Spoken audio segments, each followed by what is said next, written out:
try to stay away from those big bears during training season? Like I've heard lots of guys say that. Definitely. My opinion is, most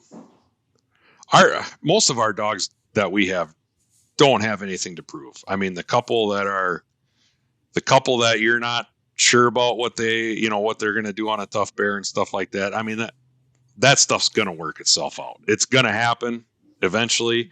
And I don't like to get on rough bears. Most of the people I know don't want to be on rough bears in training season, because it can wreck your season in a hurry. I mean, yeah, it's fun. It's exciting. Oh, yeah. That's the biggest adrenaline rush I think I ever get is, being in on a bait up bear. But, it can really ruin your season right now. I mean, it can ruin your season and kill season too, but at least hopefully you're going to have something to show for it. But, there's nothing worse than getting your best 3 or 4 dogs knocked out or something now on a bear that all you can do is catch them off of, So, I mean, I try to stay away from them, and I'm careful with my puppies too. I mean, I know some guys like to throw their puppies right in the fire, but again, kind of my opinion on that is you got more to lose than you do to gain. If a puppy's going to make it, he's going to make it, whether he's on that bay up or not. And, about all the only thing that could really happen is they get ruined, really get swatted up real good and just don't want to have anything to do with them. Now, some guys will say a dog that does that's going to happen eventually anyways. And I think there probably is something to that. But I have also seen dogs that I know at 9-10 months, maybe even a year and a half, just weren't, didn't have the confidence and weren't just mentally tough enough to go through that yet. In fact, we've had a couple dogs over the years that have gotten beat up at a young age and kind of didn't want to have anything to do with bears for a little while after that. And some of them never do, but we've had a couple that come back around and end up being really nice dogs. So basically getting beat up just set them back a couple years, so I try not to let that happen. Yeah. And we've talked about that a lot, mental tough dogs, because I'm kind of the same thought as you are. I've heard that a lot and I agree with it to a point. Like the old timers that'll say, that dog is going to quit on you either today or down the road. It doesn't matter. And I've seen that, in dogs that I've owned too, where it's like, no, it'll be all right. Well, by the end, nope, that was it. They just quit. Yeah. But, I really think that those dogs that just aren't mentally ready, you can ruin them. I mean, one bad experience, you think how far that sets you back in training, regardless of any kind of dog, whether you're training obedience or you're training hunting or whatever, bad experience. Like those seem to resonate a lot harder with immature and not mentally tough dogs than they do anything else. Those are the ones that stick, not the treat, not the good boy. It's like, oh crap, something tried to eat me. I don't think I want to do this anymore. Yep. So how old are your pups? Oh, my pups are just about 10 months old now. And man, they started out a little slow, to be honest with you. I thought they were going to come out of the gates running, but it shows what I know. But man, they've really been cranking here the last couple weeks, and it's been a lot of fun. I've got so I had 3 of them, and I can't have 3 puppies going into this cat season. Like it'll be a train wreck. Even 2 is going to be tough, tough to do them justice. So my plan kind of all along was we'll pick the 2 I like the best and get rid of the one that was doing the least. Well, once you know it, we're halfway into training season and all 3 of them are pretty much on the same pace. I mean, running good, treeing good. That's how it works. Yeah. Not doing spectacular, but doing a good job, So there was one dog I just didn't like his build quite as much and stuff. And so I decided to get rid of him. And the reports I'm hearing from him is he's doing really well too. But I got this little female, and yesterday yesterday morning I put her out. Our baits have really slowed down. We don't got much to pick from besides really a couple bigger bears, and like we were just talking, I try to stay away from them. Well, I went and tried a 12-hour-old cold trail, and I threw her out with my old dog Remy, and then my cousin's best cold trailer too. And man, she was holding her weight, barking nice, picking up her share of the losses, and it was fun. So I'm really looking. That's cool. I'm looking forward to her. The stuff she's showing me. I think she's going to be a really nice cat dog too. Once she figures it out, I think they've been on so many bears here that the beginning of cat season might be a little bit of a shit show with them. I know we've talked about that in the past too, switching from a bear to a cat. Yeah. It can be tricky. So I'm kind of expecting that to be a little bit of a shit show to start out with, but hopefully we can get them dialed in and going good, month into season or something. But you're like at my favorite age. That 10 months, man, that's like, okay, we're ready to do work. Like you're old enough, you kind of know what's going on. It's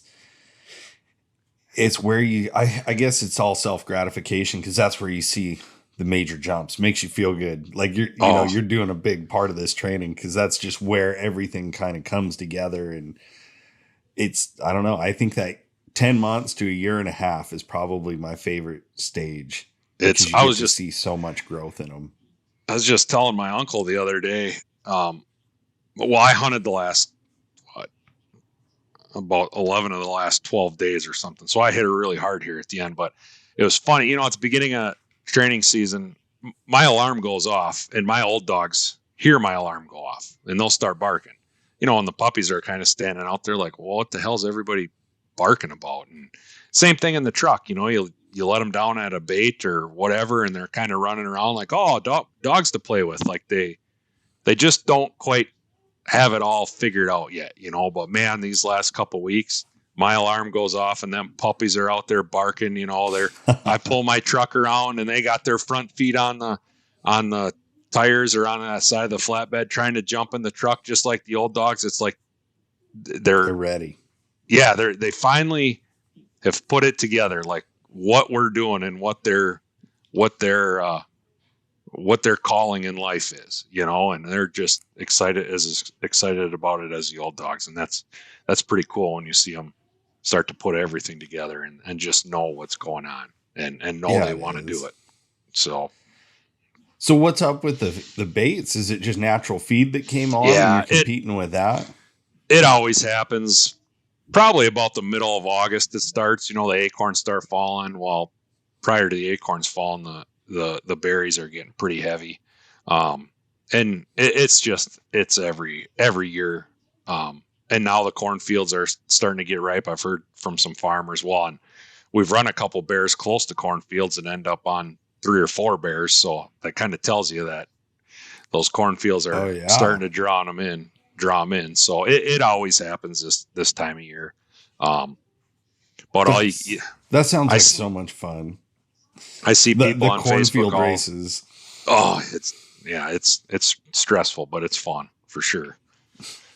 But I see people on Facebook all the time this time of year. Oh, I had bait sitters primarily, Oh, I had this 400-pounder every day until last week in August or first week in September or whatever, and he just disappeared. What am I doing wrong or whatever? It's like, dude, you're not doing nothing wrong. Like it just you're fighting Mother Nature. Yeah, it happens all the time. I mean, that's why we run. Well, for kill season, we're probably going to have about 30 baits that we're going to be running. Knowing that God, half or 2/3 of those won't be hit. Job. Well, thankfully we got 4 or 5 people a lot of times, that are running checking baits and, but yeah, it's a lot of work. I figure it takes you about 3 hours to run all of them yourself. So holy cow. How much bait? Oh my God. I actually kept track this year, and this is just me. My cousin Chris, he probably feed more bait than me because he lives right there. I think I went through 14 50-gallon drums so far this year. Holy smokes. So yeah, that's a chunk. Yeah, and like I said, my cousin, if I went through 14, I bet he's gone through 25, probably, maybe not quite that much, but yeah, it's a lot of bait. Now this I time of year, remember as a kid. Oh, go ahead. This time of year, we because the baits aren't getting hit quite as much, it slows down some now, whereas through July, every bait's hit every day. So, you're dumping 2.5 gallons of bait into every bait every day, whereas now 5-gallon buckets will pretty much last you around the whole loop. But yeah, it's a lot of bait. Yeah.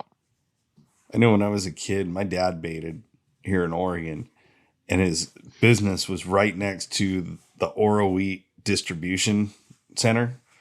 So we go dumpster diving every night, after work, because there was like bear claws and hostess pies and donuts and whatever else. So we had like an unlimited supply of free bear bait. That worked out real well. Yeah. Yeah, we go through a lot. So what, are you guys just baiting out of barrels then? Or do you want to give away the secret sauce?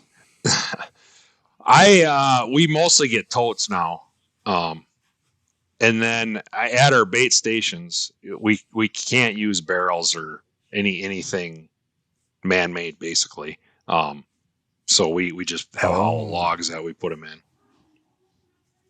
And legally, I've seen guys like selling those. Hollow logs, yeah. Bear stumps and whatever. Yeah. That's because I think in Michigan they can use a barrel, I believe. But yeah, here in Wisconsin we can't. You can't just put out a barrel or anything. It has to be in a stump, or some people dig a hole in the ground kind of and then cover it up with sticks and stuff like that. But we tend to use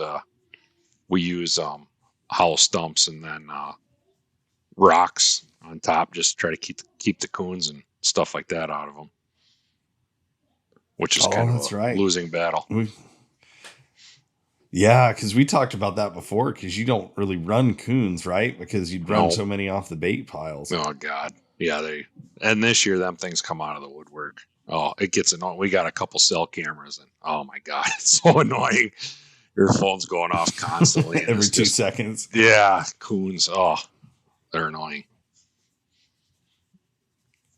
So you got a little bit of time left. You're getting ready to leave for that NAVDA hunt.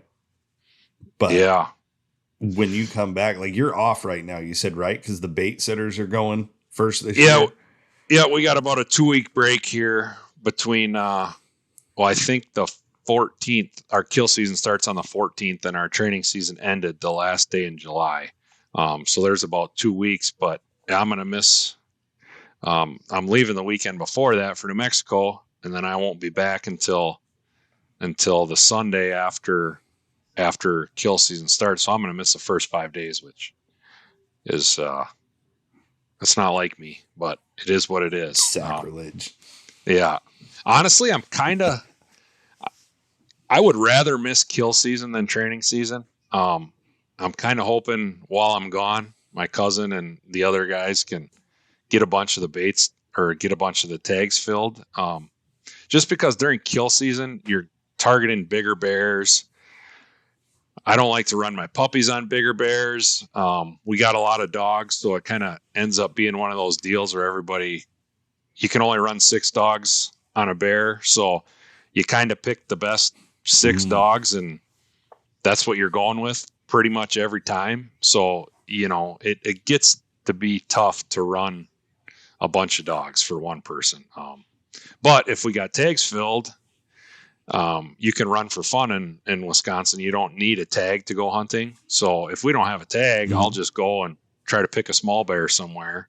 Hopefully we have a small bear that hits a bait, right, and then I can, run my younger dogs and stuff like that. So, that stuff's more fun to me. I mean, yeah, killing big bears is fun, but it gets to be stressful.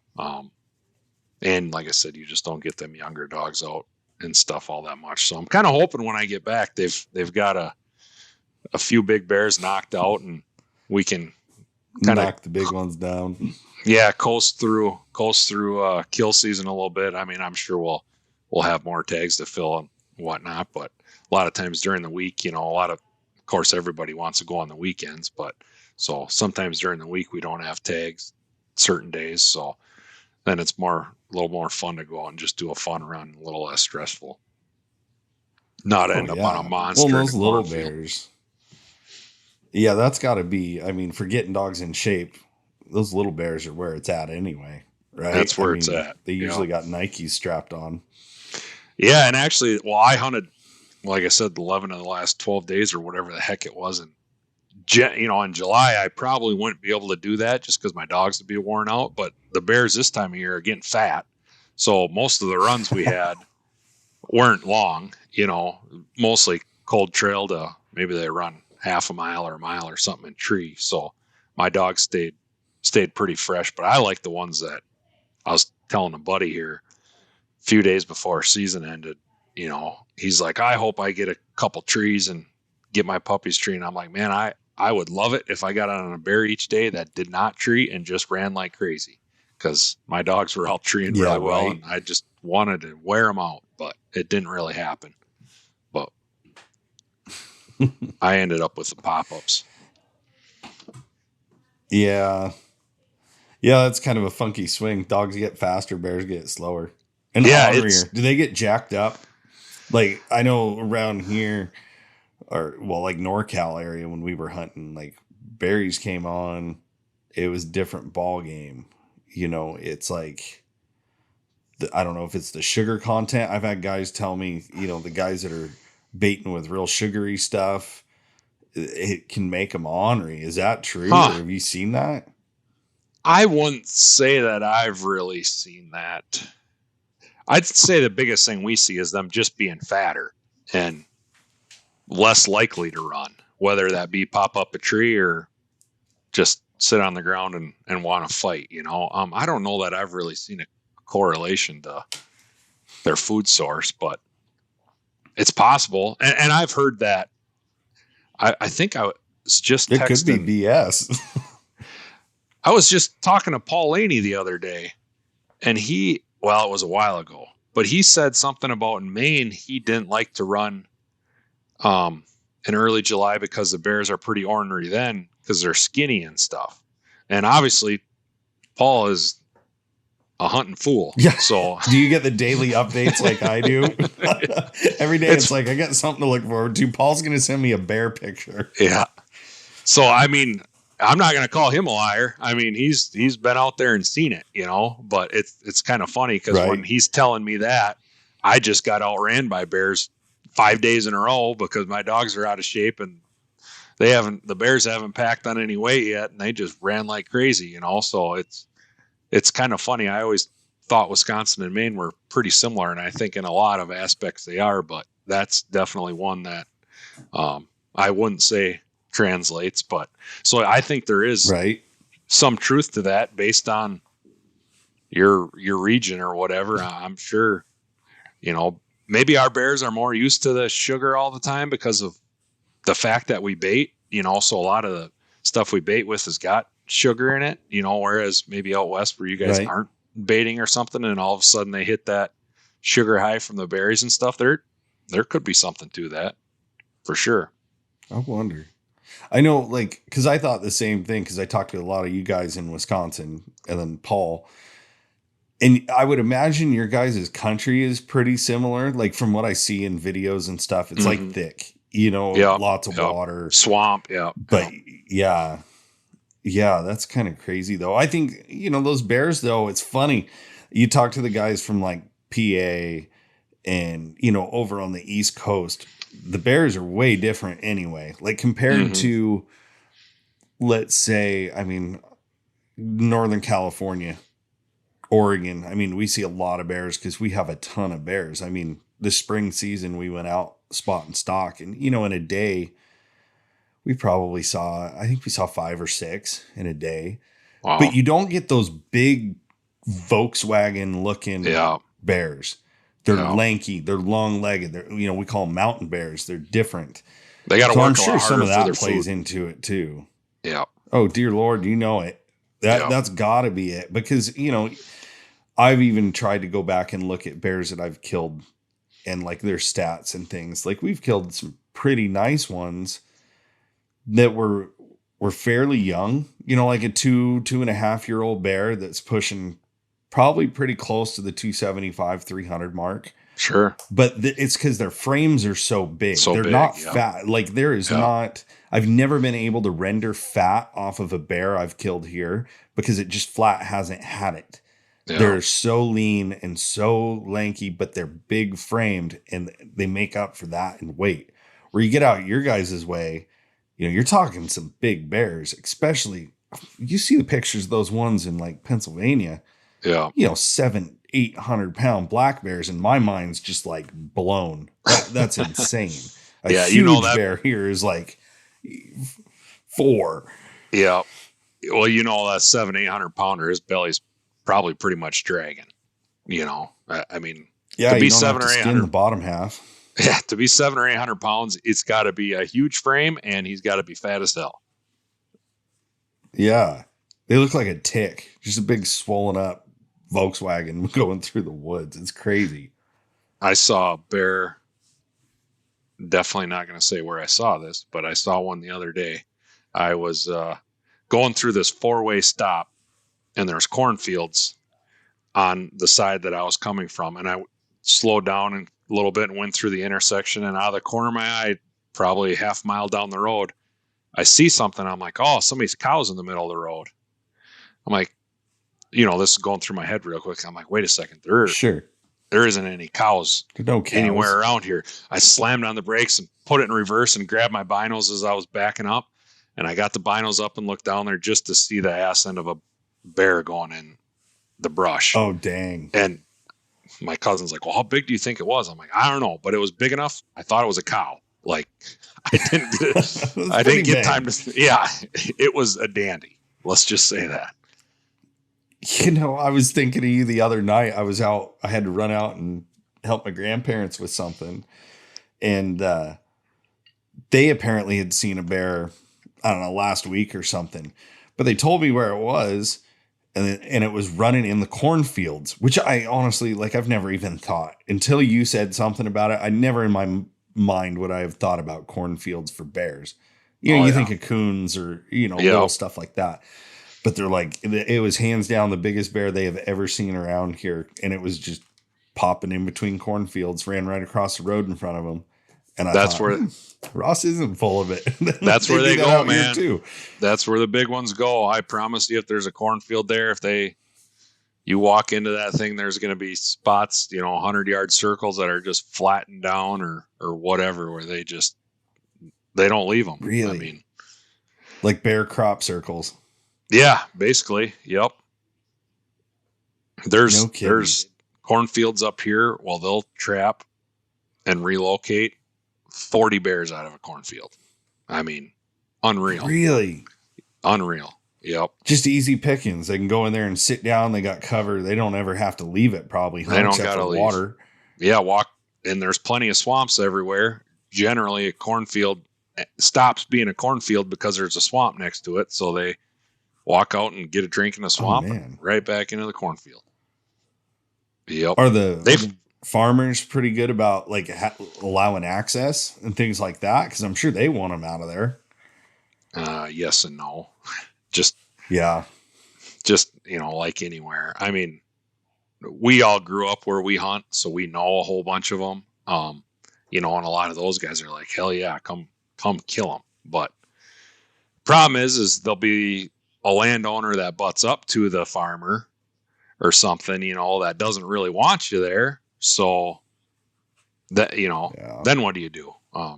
It just makes it tough. So, I'd say that the more old school guys or whatever, a lot of them just want to come. But, there's, this is kind of a rabbit hole I don't really want to go down, but with the farmers by us get crop damage money and stuff too, so it's it's kind of a political I hear you. deal on top of it too, so there's some of that goes on too, that I mean, you sure think that everyone would be like, hell yeah, come kill them all. But unfortunately, that's not how it works. So. Oh, it's the same everywhere, man. Oh Like yeah. out here, you get damage elk tags and, Yeah. Next thing you know, they're for sale, or Yep. it's like, yeah, there was a stretch where all you had to do was call in damage. Like they were so overloaded. There was no inspections going on. It was just, hey, I got damage here. Okay, here's your tag. And it's like, really? Like I value that animal more than that. Yeah. It's frustrating to see price tags put on animals. I mean, that's what's happening. That crop damage getting paid is, yeah, you're basically putting a price tag on that animal. Where there's a system, somebody will take advantage of it. The most. Yeah, that's exactly it. Yep. Well, that's kind of a bummer. Yeah. But at least they're feeding them good. When they step off of there, you got some fat bears running loose.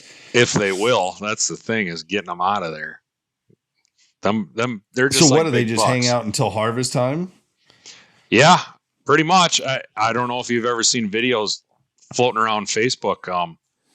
I've seen, somebody will be parked on a road next to a cornfield while they're chopping that cornfield, and they'll get down to 3 or 4 rows left, and out come the bears. It's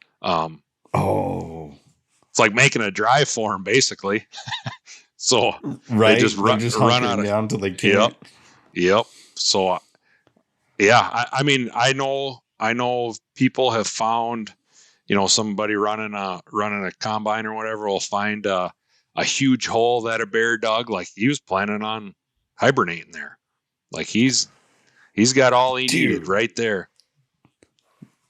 That is so wild too, because I've got a buddy out your way that he sunk his tractor into a bear den in the middle of his field. It's like, dude, that's a crazy story. Yep. I would not imagine him just digging up a hole in the ground. Out here, our bears don't really hibernate anyway, but they're going to get up next to something. They say, it's usually a down log, or they'll find a hollowed out log or make one hollow. They're usually in something. Yeah. But yeah, he said they just dug a hole right in the middle of his field. Yep. I mean, that doesn't happen all the time, but it happens enough that you hear about it once a year or better, That'd be a surprise. Can you imagine falling through on your tractor with a bear in there? I'd be glad I was real interesting. Yeah. Yeah, no kidding. Grab a gear and get moving. Yep. So when do they go away out by you? I mean, do they go away for the winter? Do you see much bear activity when you're out cat hunting or anything? I'd say most of them are probably hibernated by the time our deer season, which is a week of Thanksgiving. But even guys deer hunting, if we got snow, you're still going to see bear tracks around. I would say I see bears moving around up until about the middle of December. Now, I'm guessing those bears have been hibernated and are probably moving somewhere else.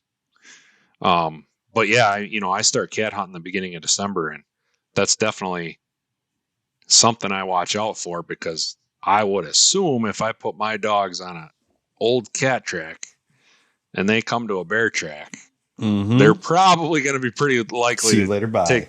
And in fact, a few years ago, right by my cabin, I went and checked for cat tracks behind my cabin first, and there was a bear track going north out of my cabin. Well, I go up the road to the north a little ways, and there's a cat track going east, and my cousin Chris was out with me. And I told him, let's put him on this cat track. I said, but I am going to start hiking my ass off to try to keep up with them, because I know that it's going to intersect that bear track at some point. Well, he had a young dog that he put with my Remy dog, and I wasn't very far behind him, but Remy never skipped a beat. He was going, barking right along, and I looked down, and his dog Missy had making a 90-degree turn and then gone straight north when my dog was going east. And I was only about 100 yards away from where she did that. So I ran up there real quick, and sure enough, that's where that bear track was. So I just toned her. and yelled for her, and called her back, and she came right back. But I could not believe it that my dog didn't take that bear track. I mean, I thought for sure he would have, but yeah, that definitely happens in December, like I said, until about the middle of December. By Christmas, usually you're not seeing, maybe randomly here or there. Right. But it can be an issue in the beginning of December for sure. Yeah. That's a little victory, man. Those are ones to be happy for. Yeah. Not pulling tracks. That's because what do you expect them to do? I mean, I know it's frustrating at the time, but it's like, what do you expect? Especially when you got a garbage truck running through the woods. I wouldn't have blamed them one bit. And I know that bear track was fresh because it had snowed the day before. So there wasn't, it's not like it was a 2-day-old bear track. I knew it was from that night. So I like I said, I was fully expecting them all to be like, hell yes, let's run this instead. But yeah, no kidding. So like you're hunting Remy, and then you said 2 pups? Yeah, I got Remy and Izzy. Remy is 8. He's the dog I've talked about. He's got a DCM, which is a heart disease, but he's actually been, I had to be careful with him when it was hot and humid. There was days, and there's still days when you can tell he's just not himself. Like if I turn him out into a bait, he goes in there and checks around for a couple seconds and comes back and stands by the truck. Like he just ain't feeling it. So yeah, I've noticed when it's humid, hot and humid, it really takes a toll on him. But then I got Izzy, which is she's not 3 yet. She'll be 3 in November. She's a really nice dog. She's super fast. She doesn't bark a whole bunch though, which is kind of irritating because she'll get out way ahead by herself. She trees like crazy. Get ahead of them. Yeah. And she's not a very good puppy trainer, because when she's picking up losses, she doesn't say a word, and the puppies are looking for it. And by the time they find it, she's out of the country. But then I've got 2 puppies that are actually out of them. So I'm just hunting 4 dogs right now. Gotcha. Of my own, but Chris has got a pile. So you got piles. Yeah. Dog power is not an issue. He was fun to talk to, man. Yeah. We got to get him back on sometime. He's funny. Yeah. He's something out. Like I said, I'm glad he did that because I wasn't sure he would be willing to, but after the fact, he said he had a lot of fun. So maybe that's good to hear. Cause I get that a lot. The guys there's 100 guys out there that I'd love to do a podcast with. And there's a lot of them that are just like, oh, nobody wants to hear about this. And they don't want to listen to me. I don't really know anything. It's like, yeah, you do. Yeah. You do. And you know that you do. And it's not a big, scary thing. You just jump on the phone or jump on a computer and it's pretty easy. But I was hoping with this new, the phone thing, where we can patch people in. And make it a little easier on those guys, especially the old timers, that they'll sit there and yak your ear off on the phone for 2 hours, but you mentioned recording it. And it's like, whoa, pump the brakes. Well, he'd probably be the same way. I don't know that you'll get him on a computer, but I'm sure we could tie him down at the bear convention or Wisconsin Bear Hunters Convention or something again next spring. I'm sure we could make that. Yeah, it's a lot easier when you're right there. Oh man, yeah. you can just trick them. Yeah, tell them you left the beer in the conference room. Go grab me one, and then lock the door behind them. Exactly. Yeah. That's gonna be. I always look forward to that. It is nice. I mean, because when I started hunting with all those guys down in Cali, it was bear hunting, and that's what my first love was. And same with my wife to this day. I mean, she has 0 interest in going cat hunting.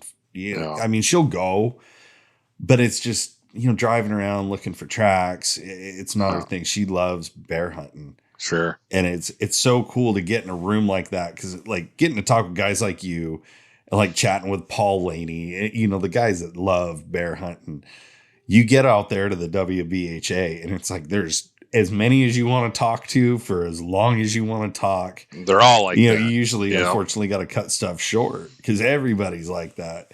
Yeah, for sure. For sure. But yeah, man, we had a good training season, and I think our group treed 80 bears, I believe, in 2 months. And in how long? 2 months. Dude, that's cranking. Yeah, we have a lot of fun, but we've got, I hunt a lot. My cousin hunts a lot. Another guy's retired up there. I mean, there's somebody hunting pretty much every day, but I think my dogs, I didn't keep, last year I kept track. I didn't keep track this year, but I'm going to guess just my dogs alone were probably on 25 or 30 trees. So that's pretty good. I mean, that really gets a really good young dog cranking in a hurry when you can get that amount of game in front of them. So you're doing like multiple bear days. Oh yeah, sometimes. Yep, for sure. In July, when the bears are all over, I mean, it's nothing for us to be running 3-4 bears at a time, So, and I think that's big. When you can go out and catch one and then get them right back on and go catch another one. Yeah. I mean, it's not like the experience of catching 2 bears. That's like the experience of catching 10 in my eyes, because it's just like constant reinforcement. Yep. Yeah, or, them puppies are going to get behind on them big, long races, but you get a road crossing and they'll be a little bit behind or whatever, so you put them in the truck and it's not 10, give them some water, and it's not 10, 15 minutes later and somebody else has got a bear coming to a road or whatever, so you run up and chuck them out up front right away, and I mean, you just keep flopping like that, and they're bound to catch on eventually, Oh, for sure. Especially when their body those young dogs, they're not ready. They don't got the muscle times. And they don't have the gas tank. They don't have the muscle. They don't have the will. I mean, I don't want to say that's probably bad. I shouldn't say that. Their will is not as fortified as it would be in a finished dog. Like, they don't know they have the will yet. Is dropping out. Yeah, they don't know it's there. It's not like they're quitting.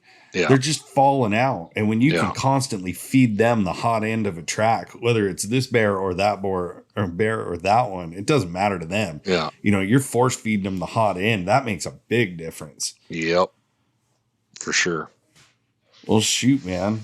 You got a lot going on. I don't know how you have time for anything between the NAVHDA stuff, the bear dogs, the training. Like, when do you find time to sleep? I sleep pretty good at night, but yeah, I don't like to sit around. Like, I say that a lot of times I'm kind of happy when bear season's over.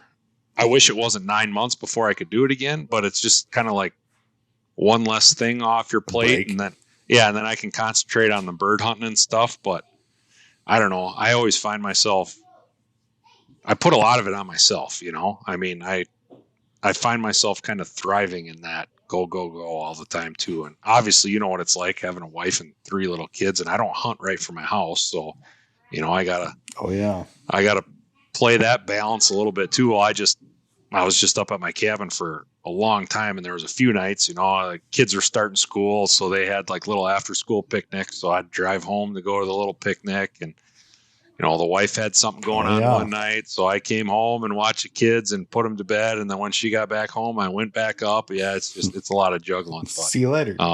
Yeah, yep. Give her a kiss. All right, I got to get up in 6 hours, so I'm gonna head out of here. But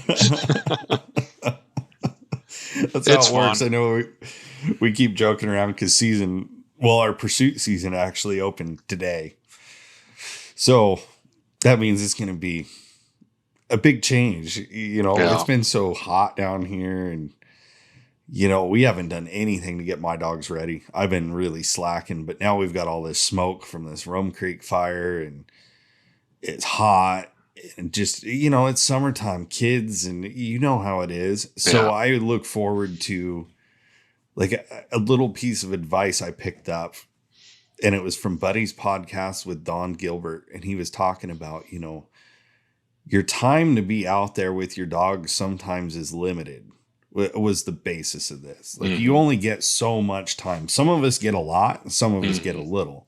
Yeah. But when you're there, if you're 100% there, that's all that matters. 100% he would still dedicate his time and his energy to those dogs. Yeah. And everything else was kind of like, when hunting season rolls around, I'm not going to make karate class. I'm not going to make, this or that, because heck, by the time I get off at 4, I'm trying to load dogs and get to the woods as fast as I can to catch the early move. You just don't have time. Yeah. But it's a time in a season. So when it's time to throttle down, that's sometimes you got to do that. It's a wave on the way out the door, and we'll catch up in the morning. Thankfully, we've been married for 10 years now, and it seems like every year it's getting a little bit easier, and it helps that the kids are a little bit older too, getting a little bit older. So they're not quite as much work, but thankfully we've been able to juggle everything so far and haven't been at each other's throats, and they come up quite a bit too, which helps.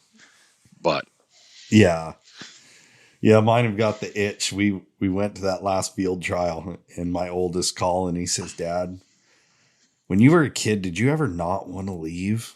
Like when you were doing fun stuff? And of course I'm like, yeah, duh, I'm 36 years old and I still don't want to leave when I'm doing fun I'm still stuff. like that. Yeah. Right? And I said, yeah, bud, I know how you feel. And he says, Dad, I wish we could go camping for like a week. Can we go bobcat hunting for a week? A whole week? And I'm like, well, I don't know. We're going to have to talk to Mom, but luckily she's mom and teacher. So we might have to see about making an extended trip. Yeah. Move the classroom with you. Oh yeah. No, that's the best part. We do homeschool every time we hit the woods, man. That's a science lesson or something. For sure. Those are lifelong skills. Yeah, season's coming. Oh, for sure. It's funny. I find them out back making fish traps, and they're setting up Bigfoot traps, and they got their little fire pit set up. They'll just disappear for a couple hours, out there. They think they're just Daniel Booneing it. For sure. Yeah, season's here, man. It's close. I feel like a real failure right now, just because, mine are the most I've done with mine recently to even try to get some wind in them is, we've got a big turnout yard here, so I can just kick them loose and they run. And they run until their tongues are hanging, and then, they call it good. Yeah. But it's going to be, I'm going to have a hard first part of the season. Like, I'm anticipating it with, we've got dogs that, they know what they're doing and they can do it, but we lost some key pieces last year. So it's still tough. When everybody's you lose going to have those to key find pieces, their place. Yep. Yeah. And then they do. And then season's over. And then you got a handler like me who's been slacking. Now they're playing double catch up because I'm not, I haven't been able to do my part recently. So we got some homework to do. We're going to just kind of take the first couple weeks and go find some roads, go do some running. Man, that's fun too, though. But sometimes it's good to have a challenge, mm-hmm. It's going to make your dogs better because of it too. I think sometimes we all, it's fun when you got that pack that's just dialed in and everybody's just in sync, but it also, adversity brings out the best in everybody too. So, I do the same thing. Sometimes exactly. Mix in a dog or something. I'm like, and it'll kind of just throw everything for a loop for a while. And it's like, why the hell did I do that? But it's like, if we can just get through this, yeah, but then 6 months down the road, that's just it. I was talking with a guy the other day, and he's kind of going through the same situation where he lost a lead dog. And it's the first one he's lost. He's fairly new in the sport. Mm-hmm. I'm not going to mention his name because I don't know if he'd want me to or not, but he knows who he is. And, I just told him, I said, man, over the years, I've been in this position 3 different times where you lost that lead dog and you just think, man, what is going to happen? Like, this is going to be a disaster, or we're going to have like so much training to do. I said, go give it 6 hunts without that lead dog and you watch the difference. Mm-hmm. They know that dog's not there. And the smart ones know they need to pick it up is what I've noticed. I'm in the same boat. I had to go find, last year I lost my lead dog and she was a great locate dog, really good tree dog. I lost her, and here I am with a bunch of running bred dogs that are not, I'm not going to say they don't tree, they do, but they're not, that's not their first instinct. Their first instinct's go find that outbound track. Yeah. So here I am like, oh, this is going to be a disaster. I think I found like 5 or 6 of them in a row. Sure. And finally I'm like, okay, I'm done doing this. I need to give you guys some time to settle in. And we had one race. I was just running those 2 older dogs and I just let them have it. And I sat there and probably waited. I think of it like old school. We don't do this anymore where we just let a dog marinate. They either go and get it going or they don't. And you're making that call so fast in today's times. 5 minutes is eternity waiting for a dog to start a track. Yeah. I mean, would you agree with that? Yeah. Anymore, we're just so used to being able to, okay, well, it's not here. We're going to move on to the next one, or we're going to go try something different. You can get them back. So I sat around there and just, or just holler for them. It's like, and Buddy, I know he's talked on this. The dog's willingness to stick on a track is 100% relevant to how gritty you are. Like, are you going to make them stick it out? Where I'm not that person. I haven't been for a long time because I had limited time. It's like, let's go. We're hot tracking. Was it good? No, not really. I mean, I definitely saw the fallout of it later on, but at the time it's like, okay, here's what we got to do. Well, now I got these 2 dogs down in there and they're fumbling around. You can tell they haven't even opened, but I know they're smelling something and I know there's something in the area. And I pulled out the Garmin and I'm looking and I can see kind of where they're working. And out loud, I talk to myself when I hunt. I'm kind of crazy. When I'm alone, I talk to myself. I said, yeah, it's about time to come back. And I put my finger on that button and I was waiting like one last second. And out of the dark, I just hear, boom, 1 bark. I'm like, okay. There's a chance. Go. We're just going to sit back. And I put that thing in the truck, put it in the truck, and I just sat there.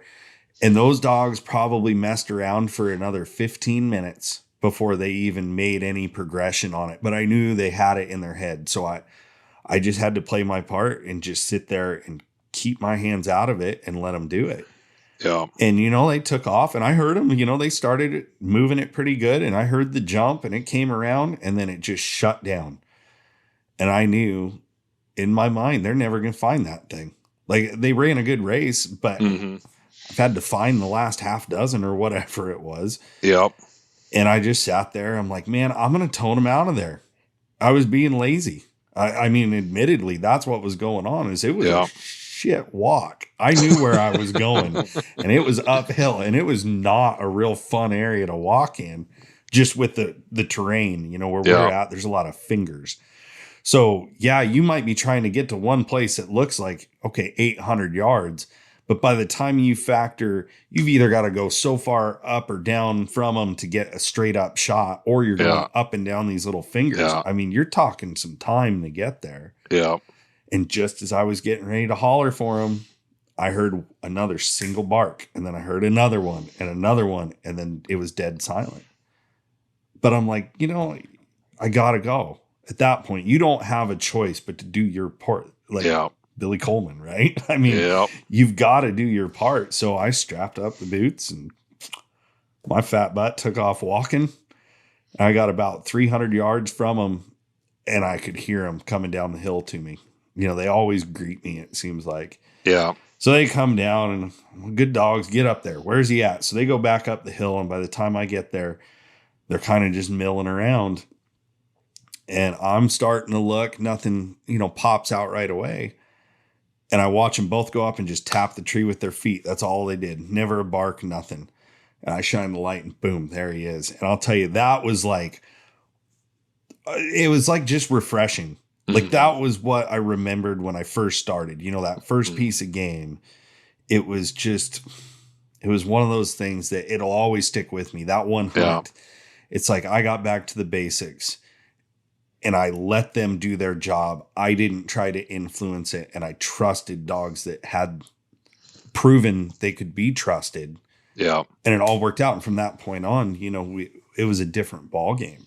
Well, and that's probably that little I don't bit know of if that helps someone, but that's that hopefully will help someone down the road. I mean, just when you're ready to hit the button, man, just trust them. That little bit of confidence of probably that you got in them, and that's going to carry over for sure. I mean, I'm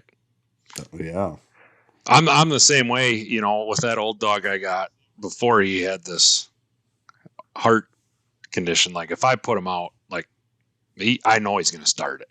Like I don't care if I got to go take a nap. Like just leave him. He'll figure it out, you know, but since this heart condition, like I said, sometimes you can tell he's just not quite feeling it. Well, I think it was last week.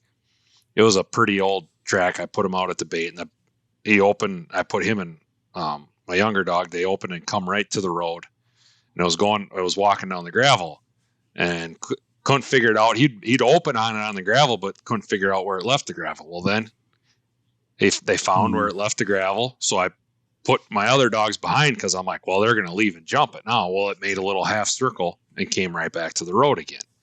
And then they could not figure it out, and all my other dogs were running all over, you know, so I just threw them in the truck, and he like looked at me almost like the way he looked at me just told me like, I feel good today, boss. Leave me be. I'm going to figure this out. Like he didn't want to have nothing to do with me, you know? Well, I was hunting with another guy too, and because we had another bait to go to and try, and he's like, should we just go to that next bait? And I'm like, let's wait. Let's just give this a little bit of time, you know? And I don't know, we sat there, and I mean, it's like he was flipping rocks over on the road, you know, finding that little scent, and he went down the road, I don't know, 7,500 yards, and all of a sudden his head went up in the air, and he hit the ditch, and away he went, and I went and we packed a bunch of dogs on behind him, and we ended up jumping it. But, you know, it's when you got that confidence in your dogs that just, it's going to be fine, you know, let them go. But like you said, you got to take the training wheels off to get to that point too. You know, you got the hard part. It is. But they go through some tough stuff. Yeah. They don't prove themselves by doing good all the time. I mean, to have a dog that's not going to screw up. Yeah. I'm yet to own one. Yeah. You know, you're going to have to go through it. And to me, it's like having that faith in a dog and trusting them. They've proven it because I've seen them do opposite, and I've seen a change in them. I mean, and that's when I feel like you can trust them. It's not time. It's not age. There's no way you can put like a defining point on it, but you know, I think as a houndsman, you know when that dog is at a point you can trust it. And sometimes they'll prove you wrong. Oh, that's okay. It's not a learning experience. It's not 100%. They're going to do it to you. Yeah.